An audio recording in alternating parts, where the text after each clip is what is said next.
Good evening, everyone. So tonight I am going to be hosting a panel which hopefully, based on your reaction to Chuck's incredible panel you're going to be really interested in, we have experts in AI, UX, design on our seat tonight. So let's jump right in. I am Jonathan Brierley. I'm Chief Experience Officer here at OpenFin, responsible for all things design, all things that end up in your end user hands. And I try and help out as much as possible solving end user needs. But nobody has better experience in that than our panelists here tonight, and they are excellent. So first up, we have Gavin Findlayson, 28 years experience. Insane, absolutely insane. Oh, he's lost it already. You can't. They all asked me to do their introductions, and I'm going to ham it up. So, Gavin Findlayson, 28 years experience. He has worked across the financial services industry, and he is responsible for all things user experience over at NatWest today, head of COE over there, center of excellence, and built a team 40 strong. Next up, we have Hiten Makwana. Hiten, I've had the opportunity to work with, as have many across the industry, thanks to his time consulting. Right now, he's actually heading up the Marquee program over at Goldman Sachs. He's head of product design over there, looking after their design system and making sure that everything is interconnected. And last, but certainly not least, and where we'll be starting tonight, is Elena Sparks. Elena is an architect at JP Morgan, and she is responsible for all things AI. She has a background in machine learning, HCD, design. She is all the things. So Elena, with that introduction to live up to, I'm going to open with you. We've talked a lot about complexity. We've talked a lot about productivity and people trying to solve end user problems. Earlier tonight, we said not 12 screens, one screen. But actually, despite user experience trying to make things better for people, actually, it feels like things are getting more complex. It feels like end user challenges are actually getting harder. How are AI and machine learning going to help in this space? How is it going to make things simpler? Well, I think there are two aspects to that, actually. You're right, things are becoming more complex, and user experience can help, I think, to a certain extent, because now we are reaching the amount of complexity in business problems and amount of data that are being present in our business challenges to the point where people simply cannot process this information anymore effectively, because we have biologically bound limits to how much information we can take. And now I think, in addition to user experience, it would be very helpful to start thinking about human factors. So not just about what people can do and their abilities, but where limits are. And there are great examples from other industries like aviation that at some point people were not able to perform at the level expected, and that's where accidents start to appear. So, and introduction of human factors and understanding exactly where limits are allowed to mitigate it to the point where now airplane is the safest transport. So I think in industry, especially finance, we need to start thinking about where limits are in information processing, how much data people can take, and design experiences around that as well. Because also it will allow us to design something sustainable through time, because technology changes, everything changes, but the way people process information and how much they can process stays the same. It stayed the same for the past 10,000 years, and I expect it to stay the same probably for about the same amount of time. So designing and doing things around that will allow us to have something that will be consistent throughout years. And I think that's very important and valuable. No, absolutely. And Hiten, you've got a lot of experience designing for complex solutions, right? Yeah, for sure. Yeah, absolutely. I think one of the biggest challenges that we have is, of course, with any large organization, you start with you work with senior leadership and you help to kind of define your roadmaps and what are the key features that you're going to work on. But ultimately, I think the things that you pick and the complexity of those things are really driven out of the other feature teams that you liaise with and that collaboration, because ultimately you can define something in a roadmap and it may be all the way down here. But I think we tend to have that transparency with other teams to try and make sure that they know what's on our roadmap, and there'll be scenarios where teams are going to want to build something sooner, and when they want to start to build something sooner, I think the most dangerous thing that can happen in UX is a team works on it siloed, and actually they bypass the design system and they start to create their own, code base and stuff like that. And then all of a sudden, what happens is the different designers in the different design teams start seeing, different patterns, different button styles, different forms, and it becomes really expensive and hard to manage. So I think we try and really, advocate that. Start with the foundations, start with the basic building blocks, just so that everyone's on a level playing field, and that really helps to start define, what the goals and objectives are. Sure, absolutely, great. And Gavin, what's the single most significant contribution? So you've got 28 years experience. Okay, let's not go through these. It's a long time, guys. Long in the tooth. What's it's too much to ask, but what's the single largest or most impactful change that you've made to a program? So I'm going to answer that in the negative, which might sound a bit weird. The biggest positive impact was a negative impact, which was actually actively stopping a whole program of work, which might sound a bit strange. So we face off against very vociferous product owners, throughout my career, basically, who know what the client wants, who think they know what the client wants. So the first question we ask them is, okay, well, show me how you know what the client wants. Well, we just know. That's what I get paid to do. So we say, okay, that's fine. So they put £2.5 million forward. Yeah, we've got a great idea. It's an awesome idea. I've got a vision.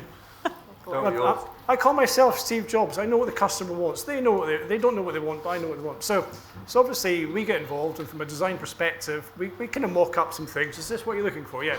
Okay, well, let us go out to the customer and let us actually work out exactly what the customer really wants. So we go out with the product owners. Bear in mind, they've got £2.5 million set aside for this. They've got a development team, they've got QA, they've got UA, they've got the whole raft of work set up for the next 12 to 18 months. So we spend a month mocking up even just a bit of paper. We go out to the customers that they think they're going to be serving. And we come back with a report, which is basically read the whole way down. And it's my UX, my kind of UX researchers. Go, well, this isn't actually what the customer wants. They actually have no idea what you're talking about. We don't think it's actually a very good proposition. And they said, well, they don't know what they want. So we did another set of research. And this carried on for about 2 months. So I just basically raised it to Exco, and they just said, well, we're shutting that whole program down. So my biggest thing that I've done was actually shut down a £2.5 million program that could have actually gone nowhere. So, and I think that what I'm trying to get at there is design is actually often the voice of the customer. It's not the product owner, it's not some vociferous exec who thinks they know what they want. More often than not, we're the voice of the customer. And even some simple testing, going out with a little bit of paper, going, what do you think about this? What is this? And I think it sounds quite bad, but actually I think it's a great way of actually saying, design's not there just to actually design an end product. It's also there as a kind of voice of the customer. It's something to remember. There's many developers here. When you're developing something, think about what you're developing. Is this really what the customer wants? Where's the proof in that? And I think that's a key thing to always remember.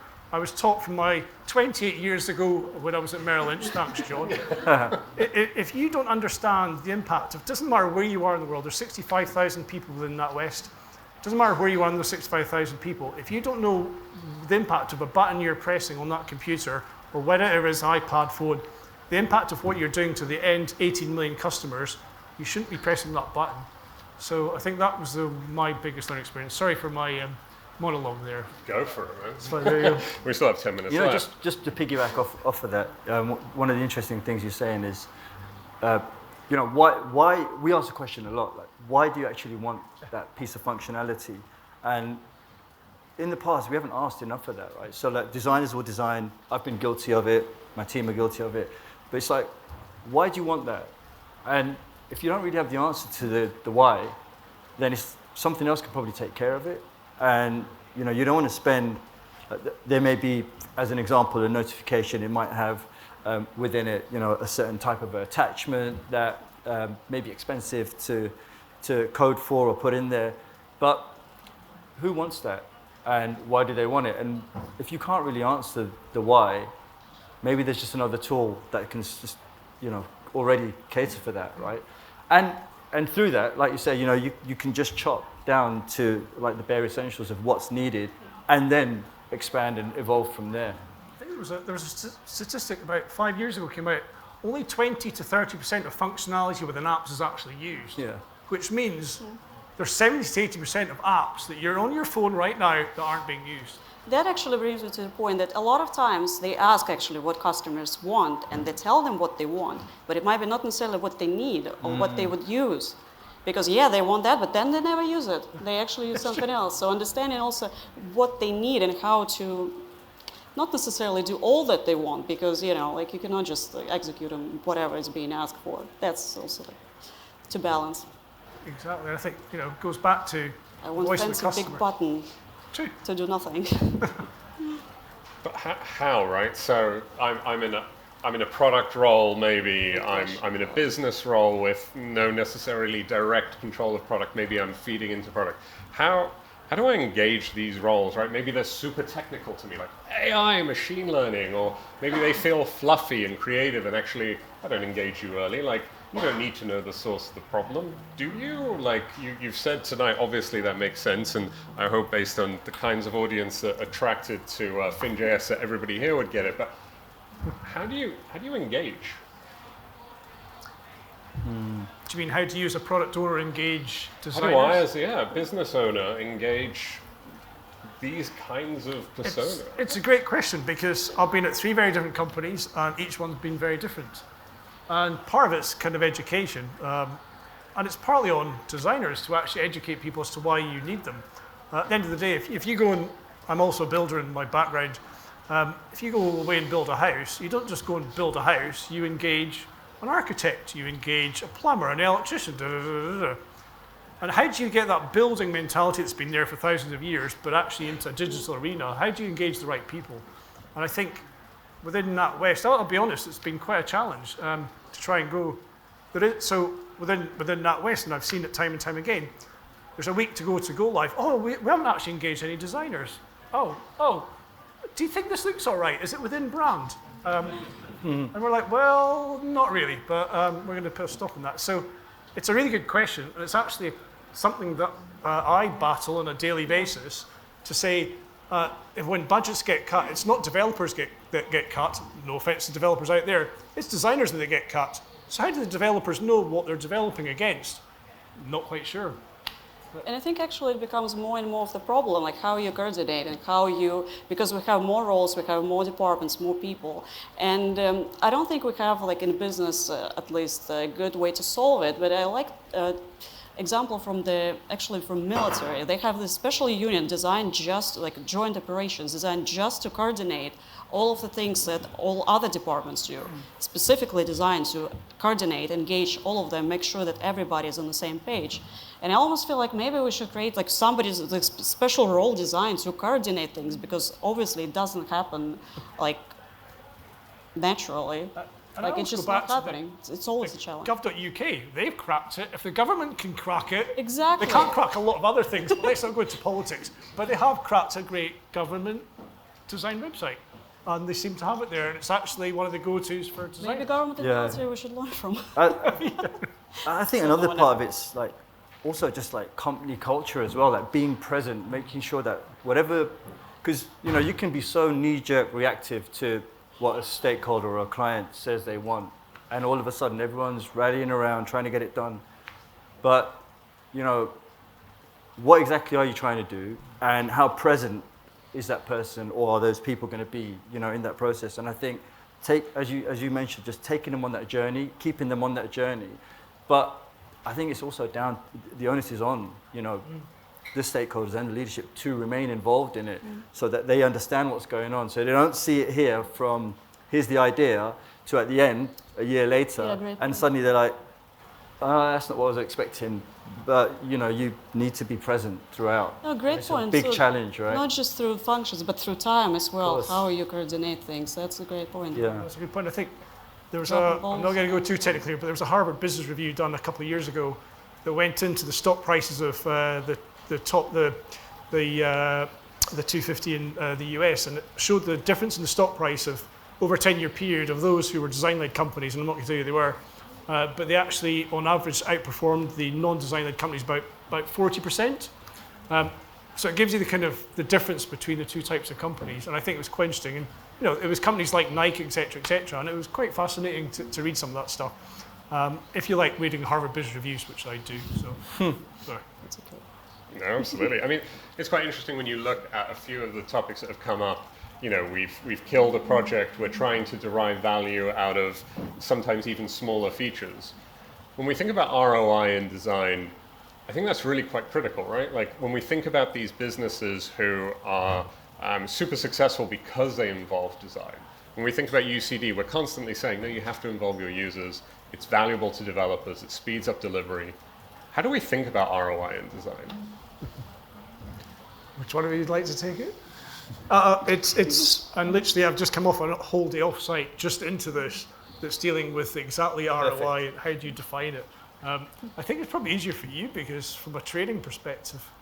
Yeah, I mean, there are so many different ways of trying to measure that, but I think with my role and the role that I play in that sector, in Marquee, I think ROI is not necessarily just reaching those KPIs for the end user, but it's about building something that is scalable within the team, within the design team. So you've got a product that has got solid foundations, just like, if you're building a house, to put something here and there, you've got to have the solid foundations, right?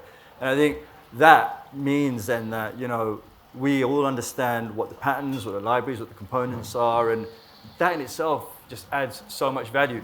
And it's so overlooked because if a team just goes and designs or produces something in a siloed format, all of a sudden, you're wasting all that time and energy not having spoken to X, Y, and Z team, about what their use cases are, which you could have factored in earlier on. And it's just a few conversations early on that can add to that.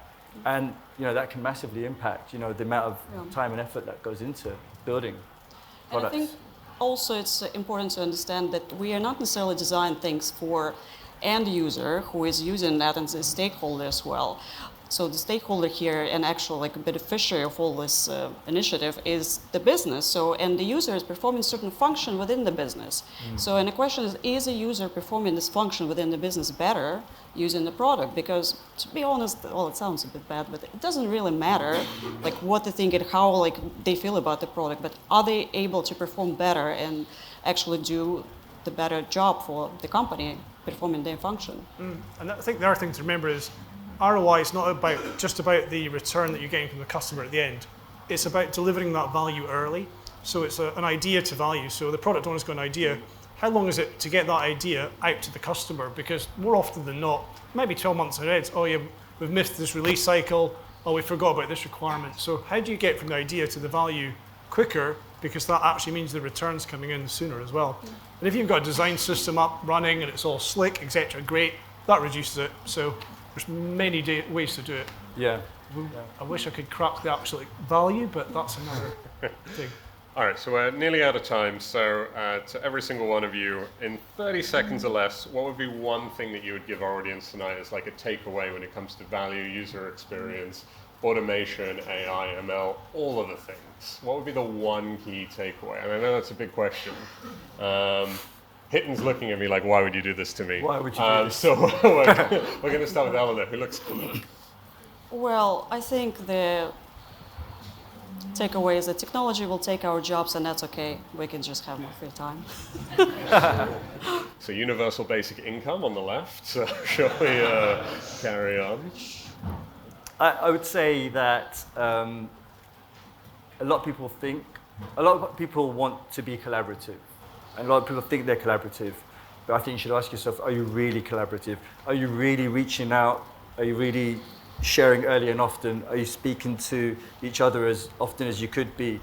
And I think that the more you can do that, the more valuable you're going to be as a unit and as a whole. But yeah, it means you've got to be really honest. And, that's a tough thing for a lot of people, especially designers that are very egotistical. So not me, not anymore. Those days are over. But, that's AI will do Hiten better. may be challenging ego a little bit, and that's fair, entirely Tough for fair. people, perfect for AI. Gavin? I think put yourself in the shoes of the customer. Now, bear in mind that there's 65 million people in this country, so it's going to be hard to put yourself in the actual shoes of the customer. But try and remove all your biases, everything that's going on, everything you're doing. Put your head in the kind of customer and go, is this something I'd really use? Really, would I use it? Question yourself about it. And if it's not, do you know what? Raise it. If you can't raise it, don't just sit there going, oh, I love this bit of code yet, but is it going to be used? So that was Stop my wasting impression your of the thing. time, guys, from Gavin. Hands for our wonderful panel today.